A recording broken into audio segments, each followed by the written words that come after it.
والله انا جايه لك وعارفه ان انت اميره وست القمر ومش هترفضي لي طلب ان شاء الله. كنت عايزه منك 1000 جنيه سلف.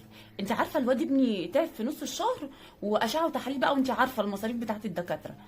انا اول مره اروح لحد، اول مره استلف من حد، اول مره اخبط على باب حد واقول له انا عايزه فلوس وكده. فانت عارفه يوم واحد في الشهر اقبض، مش هدخل البيت، هاجي من القبض على عندك على طول اديك ال1000 جنيه بتاعتك.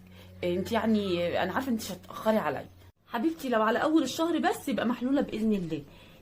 بصي، وانا زي حالاتك كده برضو والله بنزق الشهر بالعافيه، دروس والعيال والمصاريف وبتاع، وبنزق الشهر بالعافيه. بس انا اخويا شايل معايا فلوس جوه بتاعه توضيب الشقه بتاعته، فانا هجيب لك منها ال1000 جنيه، وزي ما انت بتقولي كده على اول الشهر هتقبضي وهتجيبي ال1000 جنيه خلاص، وربنا يحلها بقى من عنده. بس بالله عليكي بالله عليكي ما تتاخري عليا، هي اول الشهر يبقى اول الشهر، عشان برضو ايه، نحط للراجل فلوسه عشان اذا كان هيعمل بيها مصلحه في شقته ولا حاجه. اتفضلي يا حبيبتي ال1000 جنيه اهي. هاتي يا حبيبتي الله يصلح حالك.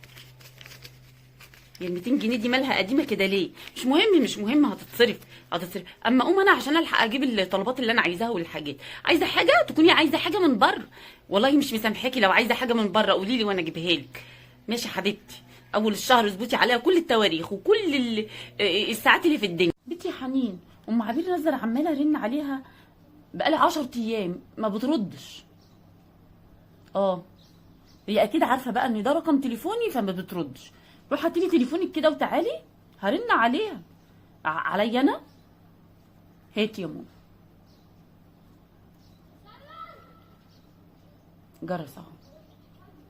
الو، ازيك يا ام عبير عامله ايه؟ الحمد لله. امال برن عليكي على كده ما بترديش عليا ليه؟ تعبانه؟ لا الف سلامه حبيبتي عليكي، اجيلك الف سلامه. اه يا حبيبي، لا انا كده ممكن اجيلك عشان اخد ال1000 جنيه بالمره عشان الراجل عايز فلوسه. ما انا ما معيش اسدها مكانك، انت قايله لي على اول الشهر. طب لما انت عايزه يومين كمان يا ام عبير ما بترديش على التليفون ليه؟ ليه تخليني اقعد 10 ايام ارن عليكي، كل يوم ارن عليكي بالمره ومرتين وما بترديش عليا ليه؟ ده اخره المعروف.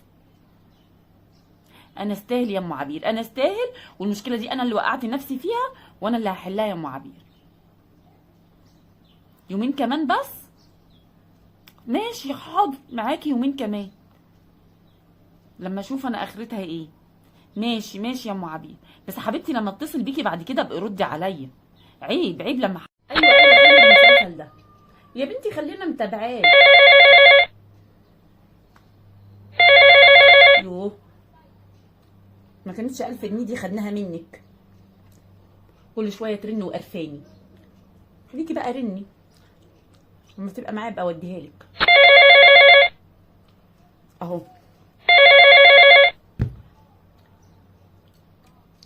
لا يا بنت هاتيه، حلو يا دي النيله.